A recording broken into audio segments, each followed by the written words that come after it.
আপনাদের একটা ভিডিও দেখাই, দেখুন ম্যাচ শেষে নেইমার মাঠে বসে থাকা একটা প্লেয়ারকে হাত ধরে তুলছেন।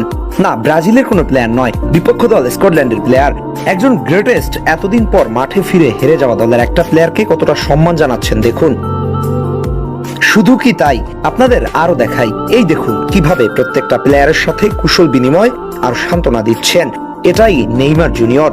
নিজ দলের প্লেয়ারদের সাথে মিশে গিয়ে যখন মাঠ ছাড়ছেন তখন কেঁদে ফেললেন এই সুপারস্টার। একটা মানুষ ফুটবলকে কতটা ভালোবাসলে এভাবে জীবনটাই বিসর্জন দিয়ে খেলতে পারে।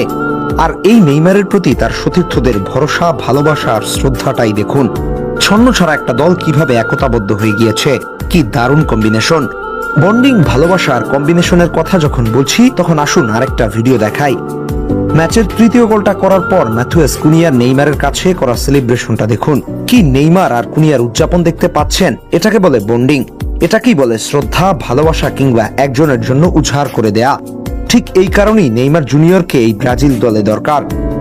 ওই যে অনেকেই বলে না, প্রশ্ন হলো মাঠে 15-20 মিনিট খেলা নেইমার কেন ব্রাজিলের জন্য এখনো এত বেশি অপরিহার্য? কেন তাকে এখনো এই দলের অপরিহার্য বড় চালিকা শক্তি বলা হয়? এর উত্তর কেবল স্কিল বা ড্রিবলিং এ নয়, লুকিয়ে আছে তার লিডারশিপ আর দলের ভেতরের অদৃশ্য বন্ধনে। নকআউটে তো নেইমার অনেক বেশি ম্যাচ টাইম খেলবেন, আর তারপরও একজন লিডার কেবল মাঠে নেমে নেতৃত্ব দেন না, মাঠের বাইরে থেকেও পুরো দলকে আগলে রাখেন। নেইমার সেটাই করেছেন, তরুণ খেলোয়াড়দের প্রতিনিয়ত দায়িত্ব বুঝিয়ে দেয়া, কার ভূমিকা কি হবে তার ড্রেসিং রুমে বসে বা টেকটিক্যাল সেশনে ডিকটেক্ট করা, এই কাজগুলো তিনি পর্দার আড়াল থেকে করে গেছেন। মাঠে না থেকেও তিনি সবাইকে বুঝিয়েছেন যে তুমি ব্রাজিলের হয়ে খেলছো, দায়িত্বটা তোমার। এই যে তরুণদের কাঁধে ভরসা দেয়া, এটাই একজন সত্যিকার নেতার কাজ। আর দলের প্রত্যেকটা প্লেয়ারের নেইমারের জন্য ডেডিকেশনটা দেখুন, কিভাবে সবাই দারুণ কম্বিনেশনে চাঙ্গা হয়ে গিয়েছে।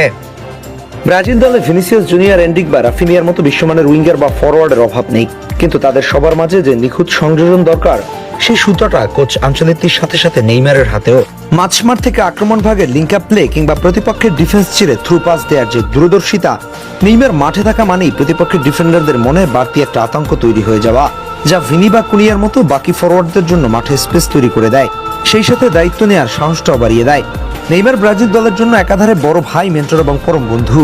মেসির জন্য যেভাবে পুরো আর্জেন্টিনা দল খেলতে এসেছিল, ট্রফিটা উঁচিয়ে ধরেছিল, এবার নেইমারের জন্য ঠিক সেটাই করতে এসেছেন ভিনি, গাব্রিয়েল, কুনিয়েরা। ব্রুনো, ক্যাসিমিরো, পাকিয়েতারা তো আগেই বলে দিয়েছেন, টানা চতুর্থ বিশ্বকাপে খেলার কৃতি কিংবা ব্রাজিলের ইতিহাসের সর্বোচ্চ গোলদাতার মুকুট রেকর্ড বইয়ে নেইমারের নাম তো স্বর্ণাক্ষরে লেখাই থাকবে।